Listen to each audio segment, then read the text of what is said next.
हमारे चैनल को सब्सक्राइब करें और बेल आइकन दबाएं। हाय, मैं हूं आदित्य श्रीवास्तव और आप मुझे अभिजीत के नाम से जानते हैं। For more episodes of CID, subscribe to live crime and hit the bell icon.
यहाँ पे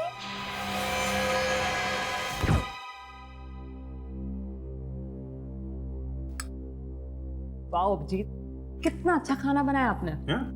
मजा आ गया, एकदम tasty. Thank you very much. वैसे आपने एसीपी सर और दया सर को क्यों नहीं बुलाया? हाँ, अरे उन्हें क्यों बात, वो लोग कितनी बार आ चुके हैं यहाँ पे, मेरे हाथ का खाना खा चुके हैं। दया तो पूरा खाना खा जाता है, मेरे लिए नहीं बचता है। बहुत अच्छा बनाता हूँ ना मैं खाना, इसलिए सोचा कि इस बार सिर्फ आपको अकेले खाना खिलाऊं।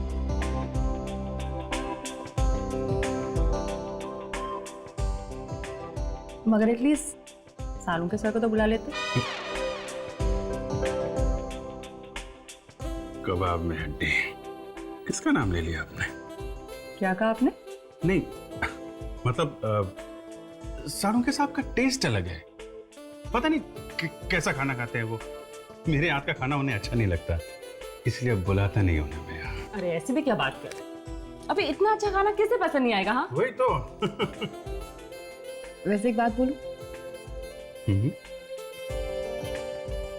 जिसकी भी शादी आपके साथ होगी ना, वो लड़की सही में लकी होगी। अच्छा, तो फिर क्या इरादा है आपका?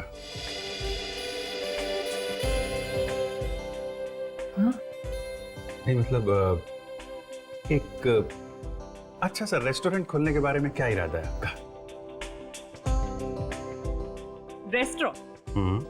हाँ, बहुत अच्छा आइडिया है। आइडिया अच्छा है ना? एकदम।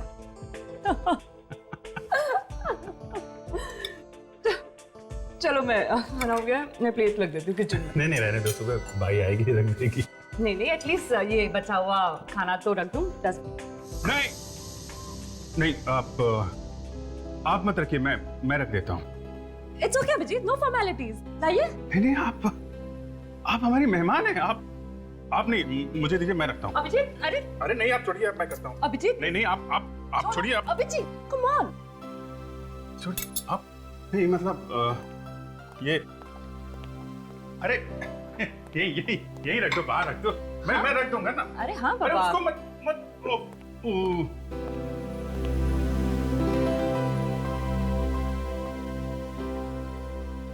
अच्छा अभिजीत, इतना अच्छा खाना बनाया तुमने, जरा मुझे भी वो पनीर की सब्जी की रेसिपी बता दो ना। पहले आप गैस ऑन करो, फिर उस पर बर्तन चलाओ,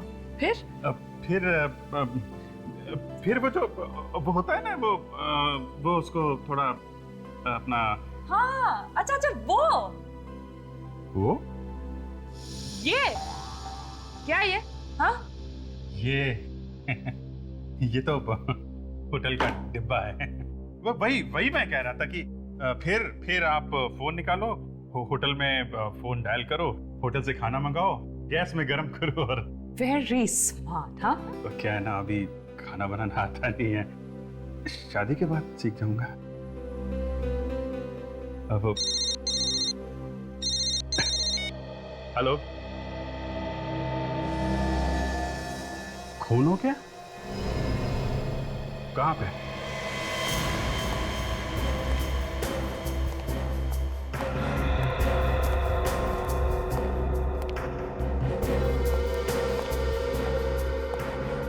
हाँ विवेक, क्या हुआ है? तो गोली मारी से।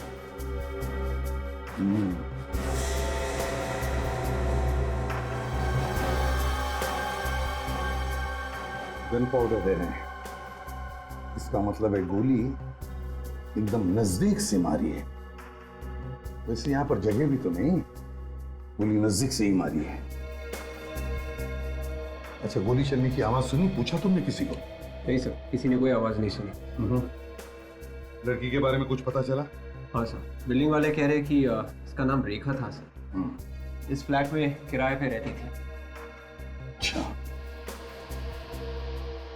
विवेक सर, जिस तरह से इस लड़की की लाश पड़ी है, ये लड़की नीचे से ऊपर सीढ़ियां चढ़कर आ रही थी जब खूनी ने उसे करीब से गोली मार दी। हाँ सर, शायद ये लड़की कहीं बाहर से आ रही होगी। वन मोमेंट सर, ये लड़की का पर्स यहाँ नीचे पड़ा हुआ है और ये लड़की का मोबाइल यहाँ नीचे पड़ा हुआ है। और ये गोली? सर, गोली यहाँ नीचे पड़ी हुई थी सर। ठीक है, दूसरी लाश कहां पर है? सर, इस घर में।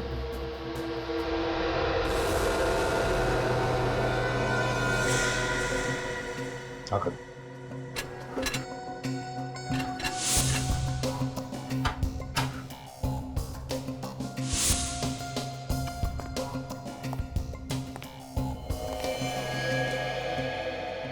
अभिजीत, सर कुछ पता चला ये सब कैसे हुआ? सर, मैंने पड़ोसियों से बात की है, किसी को भी खून के बारे में कुछ पता नहीं है और ये औरत यहाँ पे अकेली रहती थी। अकेली? मतलब कोई नौकर चाकर कोई नहीं? नहीं सर, सुना है तो बेटे हैं इसके। तो उन बेटों को खबर कर दी?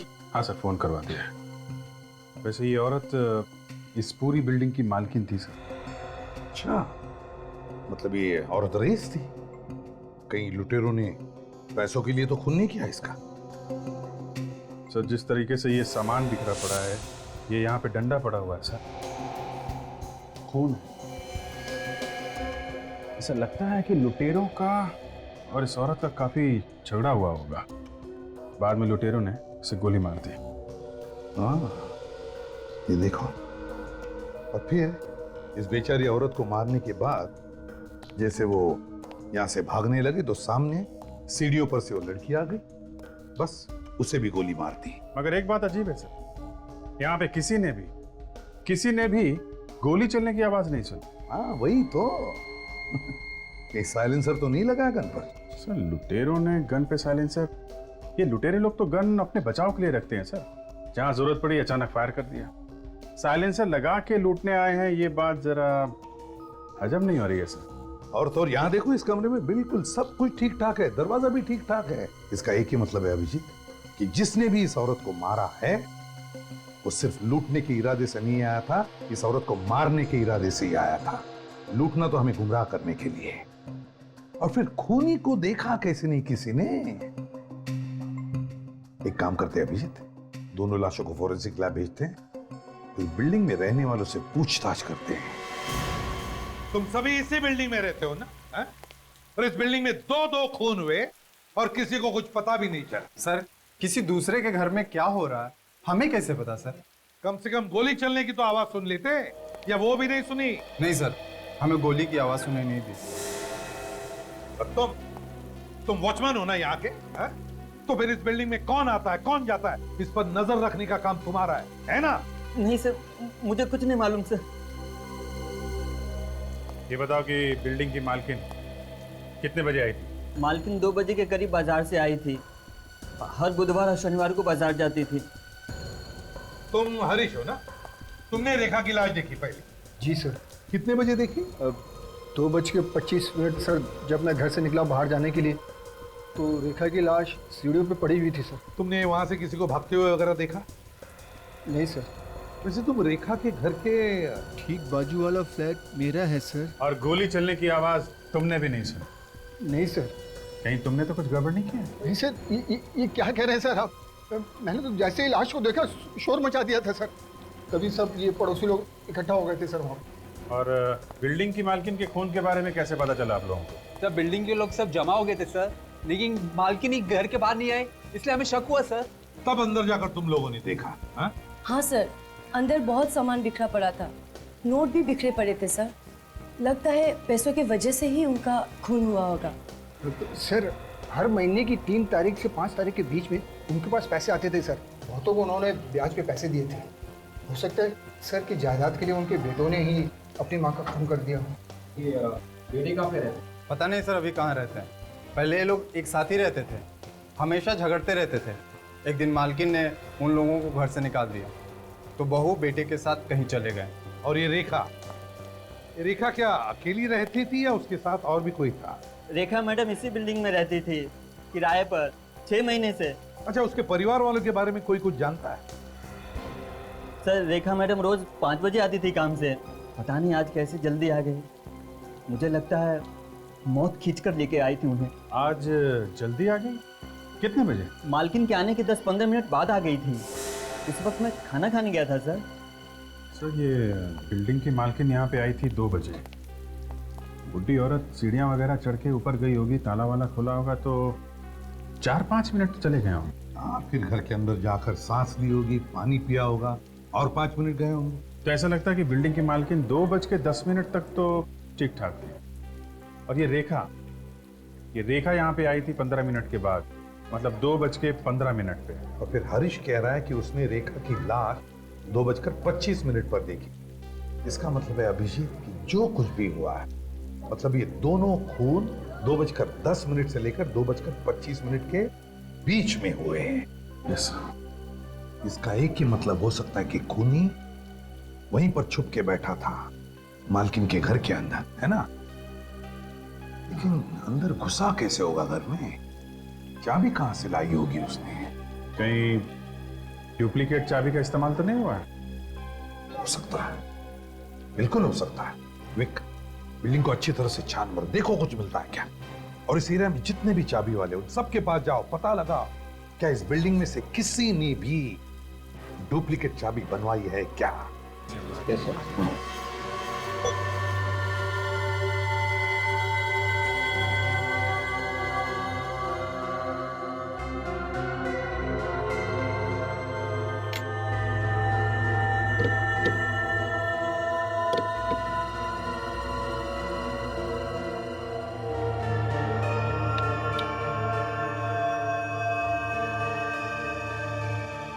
बॉस, दोनों लाशों के घावों की चौड़ाई लगभग समान है। मतलब गोलियां मैच हुई?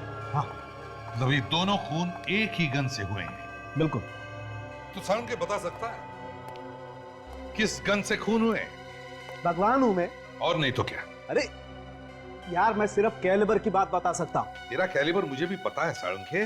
बॉस, मैं सिर्फ गन के कैलिबर की बात कर रहा हूं। ये .32 कैलिबर की गन है। ये हुई ना बात है?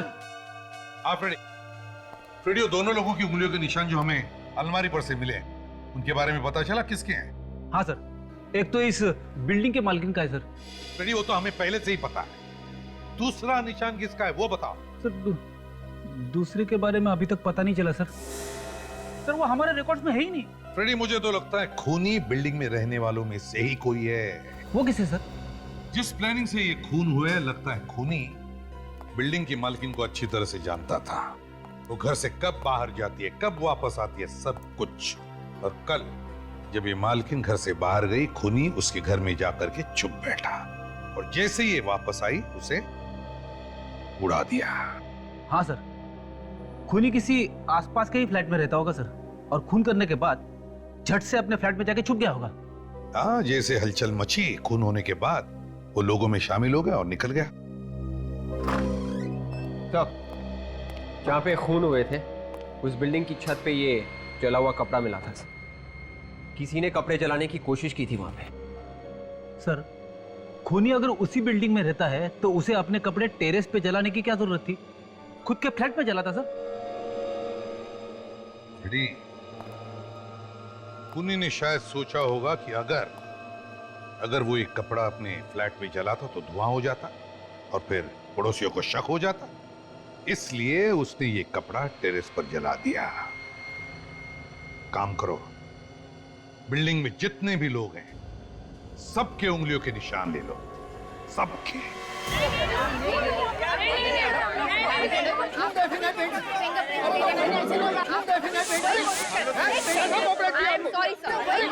देखिए आप प्लीज यहाँ रुकिए, आपको लाइन में खड़े रहना पड़ेगा।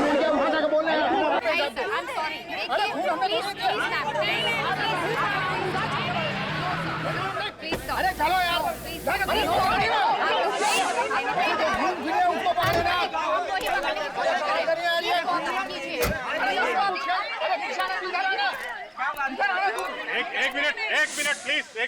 एक मिनट शांत हो जाइए।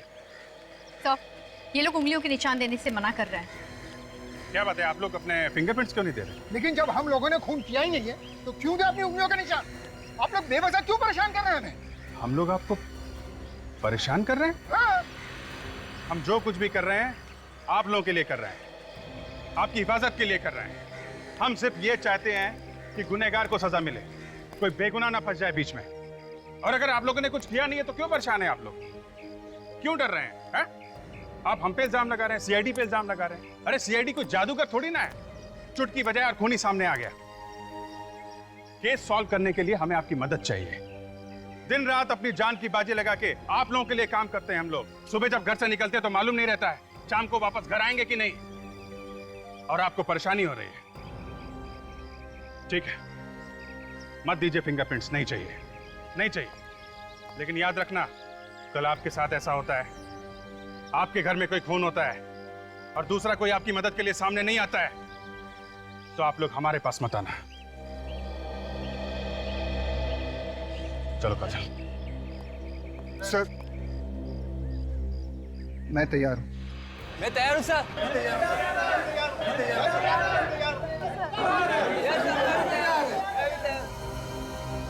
ये लो, आ गई नौटंकी। ये लोग कौन है? सर, ये दोनों उसी मालकिन के बेटे हैं जिनकी ये बिल्डिंग है।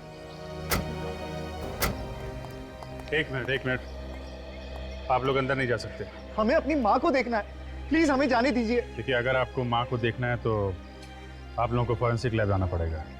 बॉडी फॉरेंसिक लैब जा चुकी है। सभी लोगों के फिंगरप्रिंट्स ले लिए।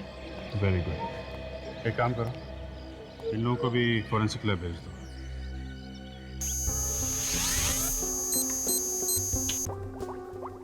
अबे क्या हुआ, परेशान क्यों दिख रहा है? अरे यार, परेशान नहीं हो तो क्या करूं, कुछ समझ में ही नहीं आ रहा। हथियार डाल दिया, हार मान ली। ये किसने कहा हार मान ली, हथियार डाल दिए? बॉस, कंफ्यूजन तुम लोगों ने क्रिएट किया हुआ है। वो कैसे? वो ऐसे कि तुम लोग बोल रहे हो कि खूनी बिल्डिंग में से कोई एक, राइट? हाँ, फिर? लेकिन यहाँ किसी की उंगलियों के निशान ही मैच नहीं हो रहे। तो क्या हमने ऐसे हवा में बोल दिया? मैं ये बात नहीं कह रहा हूँ। तो फिर? नहीं कह रहा हूँ, हो सकता है तुमसे कोई गलती हो गई हो यार। कैसी गलती? अब ये मैं क्या बताऊँ कैसी गलती यार, ये तो तुम ढूंढो ना। मेरे जो सामने आया वो मैंने बता दिया कि कोई फिंगरप्रिंट मैच नहीं हो रहा है, दैट्स इट। तो ठीक है, ढूंढ लेंगे। हाँ, ढूंढो ना। और क्या? आइए प्लीज, आप सब यहीं पे रुकिए। सर, मालकिन के बेटे अपनी माँ को आखिरी बार देखना चाहते हैं। तारिका, दिखाओ जरा।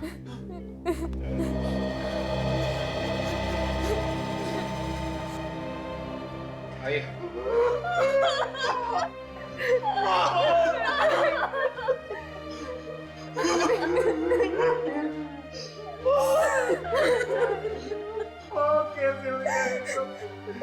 जिसने हमारी माँ का खून किया, मैं छोड़ूंगा नहीं उसको।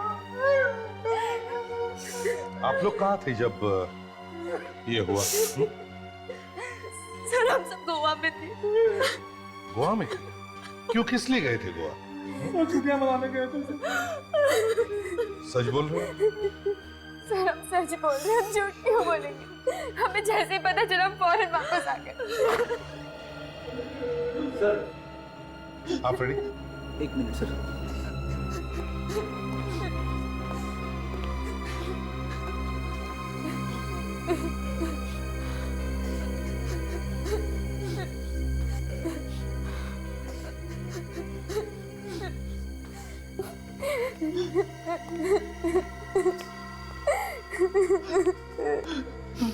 तारिका, इन सब की उंगलियों के निशान ले लो। हमारे निशान पर क्यों सर? झगड़ा करके अलग अलग रह रहे थे ना तुम अपनी माँ से। हो सकता है माँ का खून तुम दोनों बेटों ने किया। लेकिन हम लोग तो गोवा में थे। सर हम क्यों करेंगे अपनी माँ का खून सर? अगर तुमने अपनी माँ का खून नहीं किया है तो फिर डर किस बात का? ये तो अपनी उंगलियों के निशान। तारिका, ले लो इनके निशान।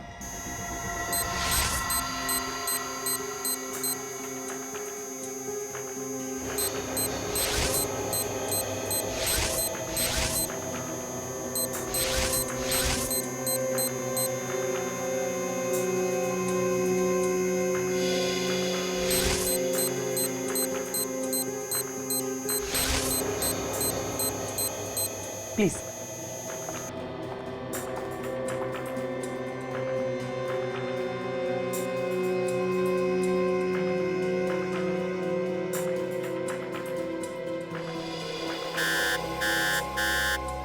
सर, सर इनमें से एक इंसान की उंगलियों के निशान मैच हो गए। किसके? इसका सर। मेरी उंगलियों के निशान कैसे हो सकते हैं? क्यों नहीं हो सकते? तुम्हारी उंगलियों के निशान है, समझे? बताओ, क्यों किया खून तुमने? मैं अपनी माँ का खून क्यों करूंगा? क्योंकि ये तुम्हारी सौतेली माँ थी। सौतेली माँ। हाँ, मेरी सौतेली माँ थी। मेरी सौतेली माँ थी। लेकिन मैं उनसे बहुत प्यार करता था। मैंने उनका खून नहीं किया है सर। मैंने खून नहीं किया। ये आप क्या कह रहे हैं भैया? यही सच है दीपक, यही सच। माँ ने मुझे मना किया था क्योंकि वो नहीं चाहती थी कि तुम्हें यह एहसास हो कि हम दोनों सौतेले हैं। वो हम दोनों से बहुत प्यार करती थी सर, दोनों से बहुत प्यार करती थी। बहुत प्यार करती थी ना? तो फिर बार बार झगड़ा क्यों करते थे अपनी माँ के साथ? सर झगड़ा हमारा नहीं होता था, हमारी बीवियों की नहीं जमती थी माँ के साथ। क्यों? ऐसी क्या बात थी जो तुम्हारी बीवियों की नहीं बनती थी? सर हमारी माँ चाहती थी कि ये लोग काम करें, लेकिन इन्हें तो काम करना अच्छा ही नहीं लगता है। मुफ्त की रोटियां चाहिए बस इन्हें। सर ये तो चाहते हैं कि कोई रोटी का टुकड़ा तोड़े और उनके मुंह में डाल दे। तो फिर घर छोड़कर क्यों गए तुम लोग? सर माना ही खाता सर कि अगर हम अलग अलग रहेंगे तो बीवी अपनी जिम्मेदारियां समझेंगी। मैंने तो माँ से मना भी किया था कि हम लोग घर छोड़कर नहीं जाएंगे, लेकिन उन्होंने मना कर दिया। वो हमारा भला चाहती थी। भलाई का बदला तुमने दे दिया खून करके, है ना? सर मैंने खून नहीं किया है। बार बार झूठ बोलने से सच साबित नहीं होता, समझे? सबूत झूठ नहीं बोलते। तुम्हारी उंगलियों के निशान मिले हैं तुम्हारी माँ की अलमारी पर। कैसे आए वो निशान? हैं? बोल। सर 3 दिन पहले माँ ने मुझे घर पर बुलाया था। उन्हें पता चल गया था कि मुझे कुछ पैसों की जरूरत। फिर वो मुझे 3 लाख देने के लिए तैयार थी, लेकिन मुझे 4.5 लाख रुपए चाहिए थे। लेकिन बाकी के पैसे मांगने में मुझे शर्म आ रही थी।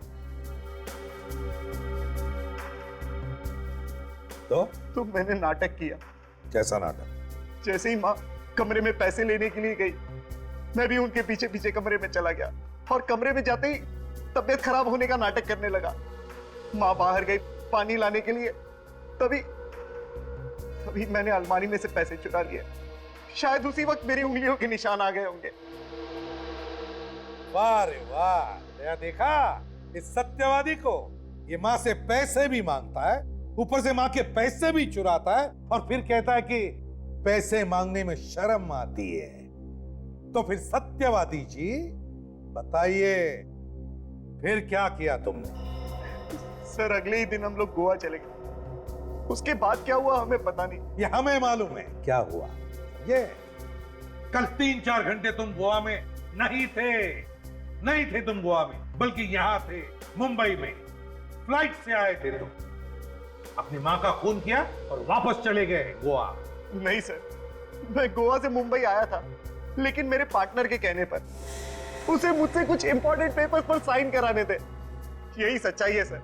आप चाहे तो मेरे पार्टनर को फोन करके पूछ सकते हैं। फिर भी आपको लगता है कि मैंने खून किया है तो मुझे फांसी पर चढ़ा दीजिए, लेकिन मैं अपनी मां का कातिल नहीं हूं सर। मैंने अपनी मां को नहीं मारा है। एक सगी मां से ज्यादा प्यार करता था मैं उससे। सगी मां से ज्यादा प्यार करता था मैं उससे। सर भैया सच कह रहे हैं सर। वो मां का खून नहीं कर सकते। तो वो तो मां से बहुत प्यार करते थे सर। ये तो हम पता लगा ही लेंगे, समझे?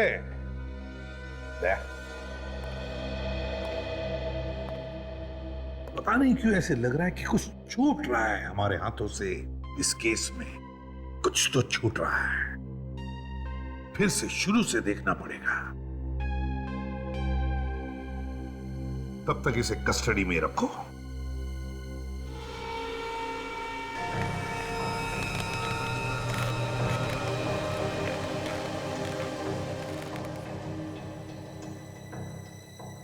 बिल्डिंग में 2-2 खून हो गए, पर पड़ोसियों को कानों कान खबर तक नहीं।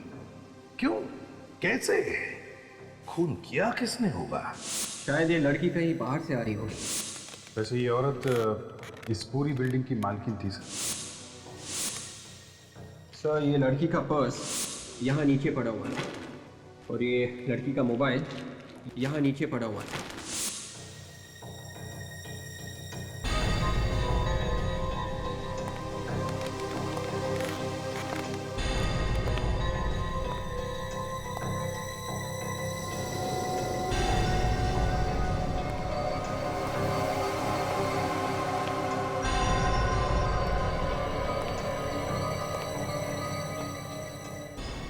ये बताओ कि बिल्डिंग की मालकिन कितने बजे आई थी?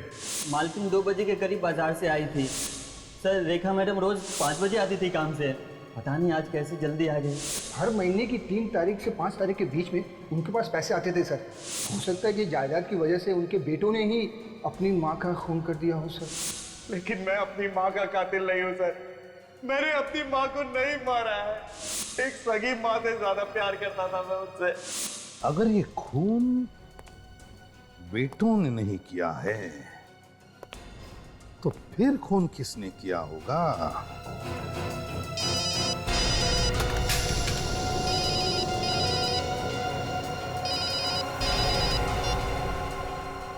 हाँ अभिजीत,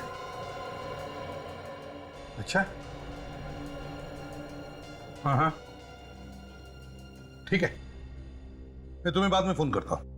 ओके ओके।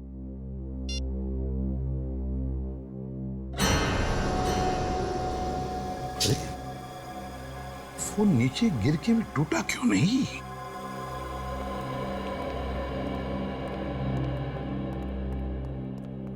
क्या हो सर? क्या बात है जो आपने रातों रात बुला लिया हमें? हमारे लिए रात क्या दिन क्या, बात ही कुछ ऐसी है। हुआ कैसे? दया इस केस में बहुत बड़ा सुराग हाथ लग गया है। सुराग? कैसे सुराग? दया जब मैं घर गया तो न जाने क्या मेरे दिमाग में आया। मैंने अपना ये मोबाइल फोन 3 बार ऐसे 3 बार गिराया, लेकिन मेरे मोबाइल को कुछ नहीं हुआ, सिर्फ उसका कवर अलग हुआ था और एक छोटा सा स्क्रैच स्क्रीन पर था। मोबाइल बड़ा मजबूत है सर। हाँ है फ्रेडी। मगर सर मोबाइल ना टूटने से इस केस का क्या लेना देना? फ्रेडी, मेरा ये मोबाइल 3 बार ऊपर से नीचे गिरने के बाद भी उसे कुछ नहीं हुआ, सिर्फ एक छोटा सा स्क्रैच स्क्रीन पर। और फिर ये मोबाइल, या रेखा का ये मोबाइल जो हमें उसके लाश के पास से मिला। इसका स्क्रीन देखो, कितनी बुरी तरह से टूटा हुआ है। ये कैसे है? दया, लगता है खूनी ने रेखा का पहले खून किया और फिर उसके मोबाइल को इतनी बुरी तरह से तोड़ दिया, फिर उसके लाश के पास रखा और वहां से भाग गया। मगर सर वो चोर ऐसा क्यों करेगा?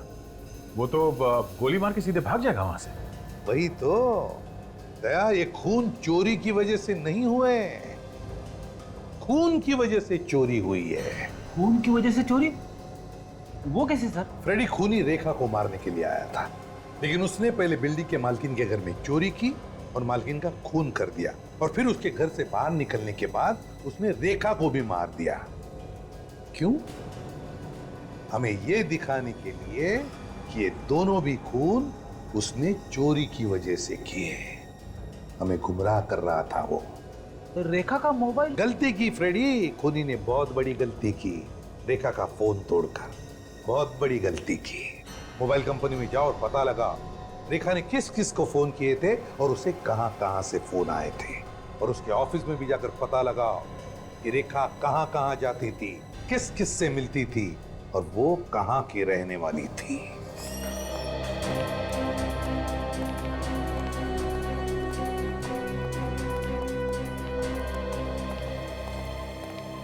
यस, कौन है आप लोग? सीआईडी। सीआईडी? जी हाँ। और आप कौन? जी मैं यहाँ का मैनेजर हूँ। क्या बात होगी सर, क्या हुआ?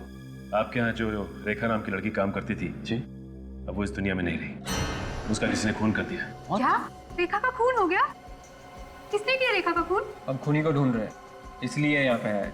रेखा बहुत ही अच्छी लड़की थी ऑफिसर, बहुत ही मेहनती थी, सभी के साथ घुल मिल कर रहती थी। कब से काम करती थी वो यहाँ पे? 6 महीने हो गए थे। यहाँ पे उसका किसी से कोई लड़ाई झगड़ा था? सर, जिस लड़के ने आज तक किसी से ऊंची आवाज में बात तक नहीं की, उसका भला किसी से लड़ाई झगड़ा कैसे हो सकता है सर? अच्छा ये बताइए कि उसे काम पे किसने लगाया था यहाँ पे? मेरा मतलब है वो किसी का रेफरेंस लेके आई थी? नहीं सर, अपने आप आई थी, हमारा विज्ञापन देखकर। अच्छा, रेखा के बारे में आप और कुछ भी बता सकते हैं क्या? उसका बायोडाटा है हमारे पास, उसमें सभी जानकारियाँ हैं। मंगाइए बायोडाटा।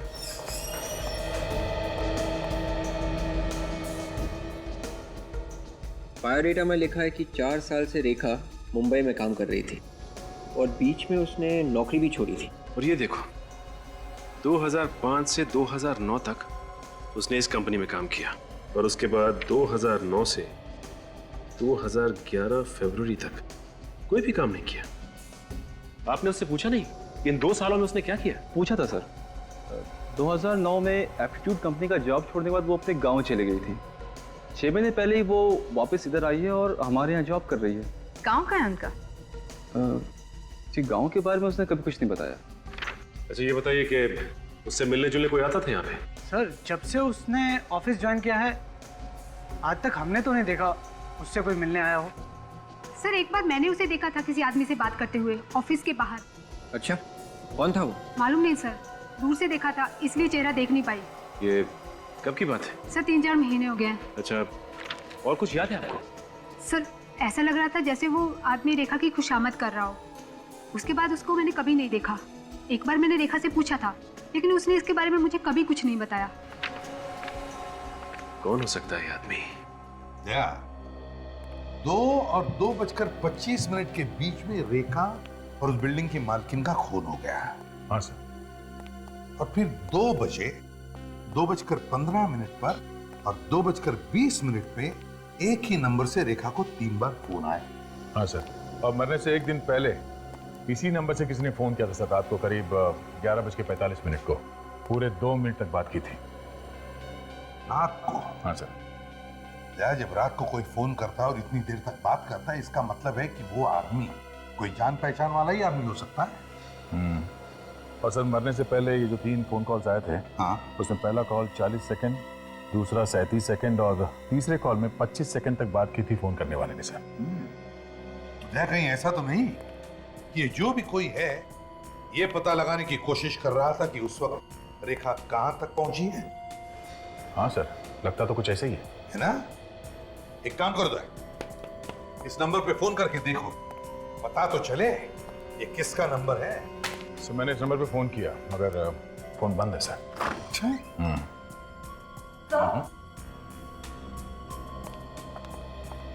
बोलिए क्या बात? सर, मैं रेखा की फ्रेंड हूँ मालिनी। मैं उसके घर गई थी तो बिल्डिंग वालों ने बताया कि उसका खून हो गया है और सीआईडी जांच कर रही है केस की। सही बताया उन्होंने? सर, कुछ पता चला खूनी के बारे में? नहीं, अब तक तो कुछ पता नहीं चला। वैसे आप रेखा को कब से जानती थी? सर, 6 साल पहले हम दोनों साथ में काम करते थे एप्टीट्यूड कंपनी में, मगर 2 साल पहले वो कहीं अचानक गायब हो गई थी। गायब हो गई? कैसे? पता नहीं सर, बिना बताए ना जाने कहाँ चली गई। तो तुमने पता लगाने की कोशिश नहीं की? पता करने की बहुत कोशिश की सर, मगर कहीं कोई सुराग ही नहीं मिला। फिर एक दिन अचानक 5 महीने पहले उसका फोन आया कि वो मुंबई वापस आ गई है। तो तुम उससे मिली? हाँ सर, 4-5 बार मिली और कल रात को मैं मिलने वाली थी। हाँ, बेचारी का उससे पहले ही खून हो गया।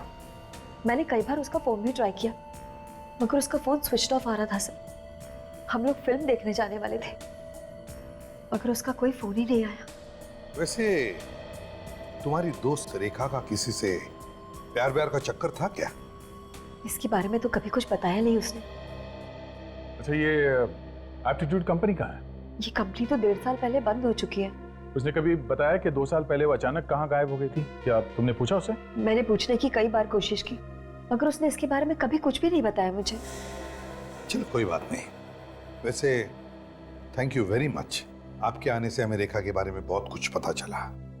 आप जा सकती हैं, मगर हाँ, अगर जरूरत पड़ी तो हम आपको वापस बुला लेंगे, ठीक है? जरूर sir. Thank you. Thank you very much. जरूर इस रेखा के साथ कुछ न कुछ हुआ था 2 साल पहले, जो गायब होगी और फिर 2 साल के बाद में वापस भी आ गई। और आने के 6 महीने बाद ही किसी ने उसका खून कर दिया सर। अच्छा, उसके गांव के बारे में कुछ पता चला? हाँ सर, रेखा के ऑफिस में जो वॉचमैन है उसने कहा कि एक बार रेखा ने उसे मनी ऑर्डर करने के लिए दिया था नासिक के पास किसी गांव में। निखिल गया है पता करने के लिए। ओके सर, जिस नंबर से रेखा को फोन किया गया था वो नंबर किसी नितिन नाम के आदमी का है सर, कांदिवली में रहता है। लोकेशन पता चला? आखिरी बार किस जगह से फोन आया? हाँ सर, उसी बिल्डिंग से आखिरी बार फोन किया गया था सर, जहां पे उन दोनों का खून हुआ है। उसी बिल्डिंग से फोन आया था? तो बस उठाओ इस नितिन को। परेशान क्यों हो रहे हो भाई? अंदर से देखना है क्या? ये घर नितिन का ही है? हाँ, नितिन का ही है। नितिन कहाँ पे? अमेरिका का वीजा है। नहीं, क्यों? फिर तो मिलना मुश्किल है। मतलब ये नितिन अमेरिका में? हाँ। कब से? 2 साल हो गए। जब से उसका नौकरी यहाँ से छूट गया है ना, वहीं पे चला गया। सर, ये रेखा भी 2 साल पहले गई थी मुंबई छोड़ के, और ये नितिन भी 2 साल पहले। कहीं इन दोनों का आपस में कोई संबंध तो नहीं? अच्छा, ये बताइए कि ये नितिन 2 साल पहले यहाँ पे कहाँ काम करता था? हाँ, बताया तो था। परेड में कोई कंपनी थी एप्टीट्यूड नाम की। ये रेखा भी तो एप्टीट्यूड कंपनी में काम करती थी सर। और ये नितिन 2 साल से अमेरिका में है और उसका मोबाइल चालू है। कौन हो सकता है जो उसका मोबाइल इस्तेमाल कर रहा है? अच्छा, ये बताइए कि इस घर में और भी कोई रहता है क्या? हमें अंदर से घर देखना है। चाबी तो मेरे पास नहीं है, वो दोस्तों को देके गया। वो कौन है ये दोस्त? नाम क्या है उसका? नाम क्या बताया था उसने? हाँ, रजत है नाम उसका। सर, अभी तक सिर्फ एक ही नाम सामने आया है जिस पे शक किया जा सके, और वो है रजत, क्योंकि नितिन के घर की चाबी उसी के पास रहती थी और वही नितिन के नाम से मोबाइल कनेक्शन भी ले सकता था। रजत रहता कहाँ है वो ढूंढना पड़ेगा। सर, हाँ निखिल, क्या पता चला रेखा के बारे में? सर, रेखा नासिक के पास बराली गांव में रहती थी सर।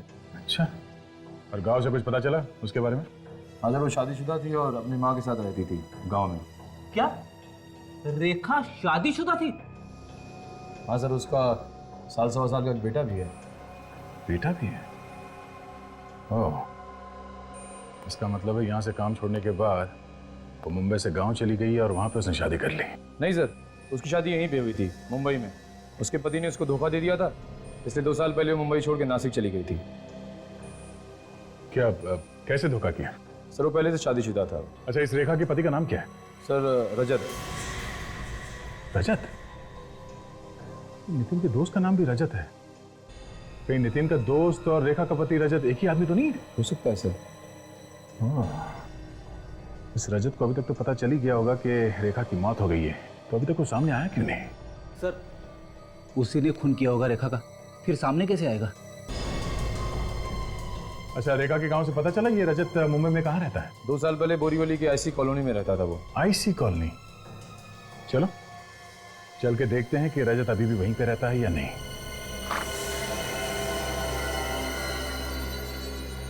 क्या बात भाई साहब, किससे मिलना है? रजत से। हाँ बताइए, मैं ही हूँ। दरवाजा खोलो। आप लोग कौन? सीआईडी। सीआईडी? हाँ, सीआईडी। रेखा को जानते हो? और रेखा? हाँ, रेखा जानते हो? अभी सब ड्रामा देखने का टाइम नहीं है हमारे पास। जानता है या नहीं? हाँ हाँ, वो जानता हूँ सर। उसका खून करके यहाँ पे आके छुप के बैठा तू? सर खून? हाँ। क्या सोच क्या रहा था? सर भी आप लोगों ने नहीं तो बताया सर कि उसका खून हो गया। परसों दोपहर को 2 और 3 बजे के बीच में कहाँ थे तुम? मैं पूना में था सर। सबूत क्या है तुम्हारे पास? सबूत सर, होटल रॉक सर। आप चाहिए तो फोन करके पूछ लीजिए, मैं रूम नंबर 203 में ठहरा हुआ था सर। विवेक, पता लगाओ ये सच बोल रहा है या झूठ? Yes sir. रेखा से मिले थे ना तुम? हाँ सर, 2 बार मिला था सर, वो भी सर 3 महीने पहले मिला था। कहाँ पर? सर रेखा मुंबई में नहीं थी। अचानक 3 महीने पहले मैंने उसको उसके ऑफिस के बाहर देखा, तब मुझे पता चला कि रेखा मुंबई में है। सर मैंने उससे बात करने की कोशिश की, लेकिन उसने मेरे से बात नहीं किया सर। क्यों? बात क्यों नहीं की उसने तुमसे? मेरे से थोड़ी गलती हो गई थी। गलती? कैसी गलती?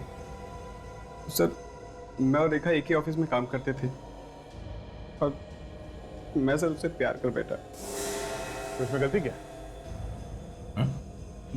मैं सर पहले से शादीशुदा था। और रेखा को ये पता नहीं था कि तुम्हारी पहली शादी हुई थी? नहीं सर, फिर रेखा भी मेरे से प्यार करने लगी, फिर हम दोनों ने चुपके से दूसरी शादी कर ली। और फिर सर जैसे उसको पता चला वो मेरे से नाराज हो गई और छोड़ के चली गई सर। और अब जब तुम्हें मिली तो तुम्हें डर लगा कि कहीं ये तुम्हें पकड़वा ना दे, हाँ? इसीलिए उसका खून कर दिया? नहीं सर, मैं तो सर पिछले 3 महीने से उससे मिला नहीं सर। नितिन कौन है? नितिन? हाँ दोस्त है मेरा, हम दोनों एक ही ऑफिस में काम करते हैं। आजकल वो अमेरिका में है सर। तुम्हारे और रेखा के रिश्ते के बारे में ये नितिन जानता है? हाँ सर। ये मोबाइल नंबर 0190732802 जानते हो? नहीं सर। किसी ने नितिन के घर के एड्रेस प्रूफ पे ये नंबर लिया है। नहीं सर, ये कैसे हो सकता है? सर नितिन के घर के सारे पेपर्स मेरे पास हैं और उसके एड्रेस पे ये नंबर कैसे निकाल सकता है सर कोई? वो तो हम पता लगा ही लेंगे कि इस एड्रेस पे किसी ने ये नंबर कैसे लिया। सब ये सच कह रहा है, ये पूना में ही था। इस वक्त तुम्हारी पहली बीवी कहाँ है? सर पता नहीं सर। मालूम नहीं? उसकी फोटो है तुम्हारे पास अभी भी? हाँ सर। लाइए, दिखाई।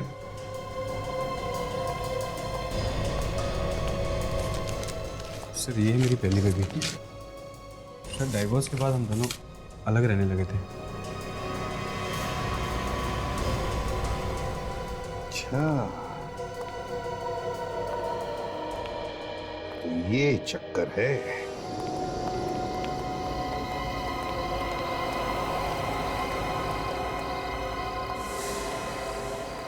दरवाजा तो खुला है, कोई तो अंदर होना चाहिए।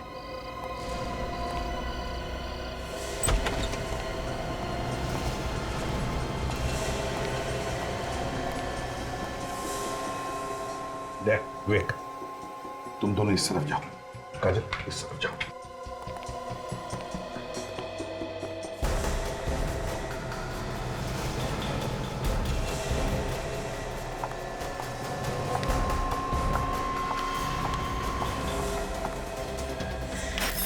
रुक जाओ, कोई मेरे पास नहीं आएगा। दूर खड़ा रहो मुझसे। अगर कोई मेरे पास आया ना तो मैं अपने आप को जान से मार डालूंगी। नहीं मान ली, पागलपन छोड़ दो, हमारी बात मानो और अपने आप को हवाले कर दो हमारे। अगर कोई मेरे पास आया तो मैं सच में मार डालूंगी अपने आप को। छोड़ो मुझे।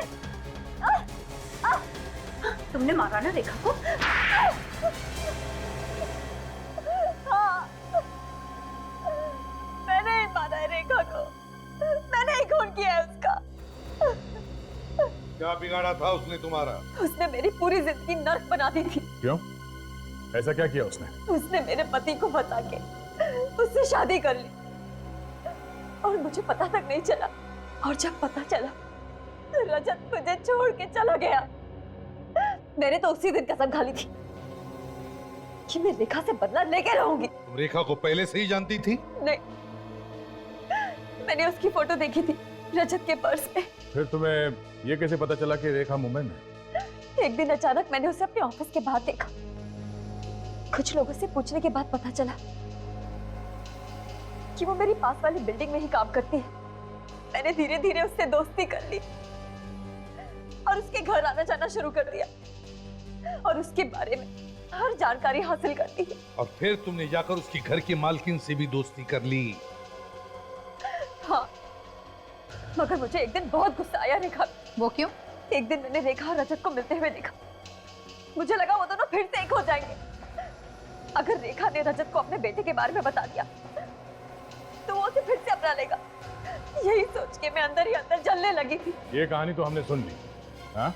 ये बताओ कि रेखा को मारा कैसे? मुझे पता था कि उसकी मकान मालकिन हर बुधवार और शनिवार को 12 से 2 के बीच में मार्केट जाती है। और फिर शनिवार के दिन 12 और 2 बजे के बीच में तुम घर में घुसकर छुप गई।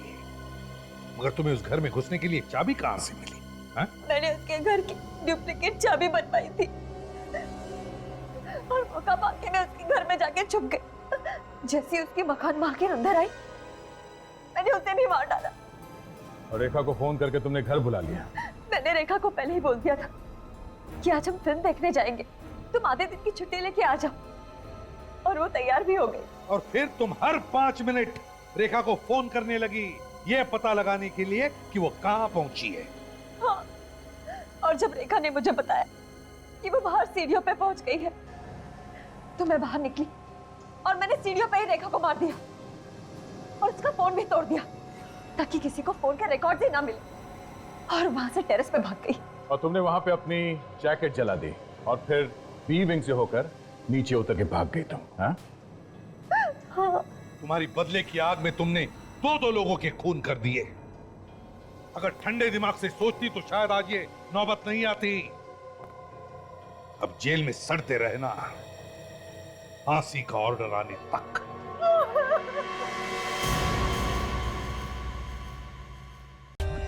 For more updates, subscribe to our channel, click the show links and enjoy watching the videos.